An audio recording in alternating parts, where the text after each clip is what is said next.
Sex যেহেতু একটি খুবই স্বাভাবিক শারীরবৃত্তীয় প্রক্রিয়া, আমাদের শরীরের যেমন একটা চাহিদা থাকে, যেমন ধরুন যে আমাদের যখন পানির পিপাসা লাগে তখন আমাদের পানি পান করার প্রয়োজন হয়, আবার যখন আমাদের ক্ষুধা লাগে তখন কিন্তু আমাদের খাবারের প্রয়োজন হয়। ঠিক তেমনি সেক্সেরও যখন চাহিদা আমাদের শরীরের প্রয়োজন হয় তখন কিন্তু এই বিষয়টা প্রয়োজন হয়ে থাকে।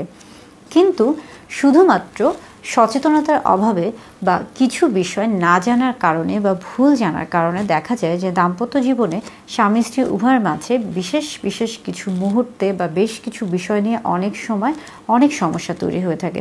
যেমন পুরুষদের খুবই পরিচিত একটি সমস্যা হলো দ্রুত বীর্যপাত, অথচ অনেকে মনে করে থাকেন যে শুধুমাত্র পেনিট্রেশন বা স্ত্রীর যোনিপথে পুরুষলিঙ্গ প্রবেশ করলেই সেক্সের সময় বা সহবাসের সময় সর্বোচ্চ যৌন তৃপ্তি সম্ভব। কিন্তু কিছু ছোট ছোট পদ্ধতি অবলম্বন করলেই দ্রুত বীর্যপাত এড়িয়ে চলা সম্ভব, যৌনতার ক্ষেত্রে সর্বোচ্চ যৌন তৃপ্তি লাভ করা সম্ভব, অর্থাৎ অর্গাজম সম্ভব। কিন্তু শুধুমাত্র সেই বিষয়গুলো বা কৌশলগুলো জানা না থাকার কারণে অনেক বড় সমস্যায় তারা ভুগে থাকেন।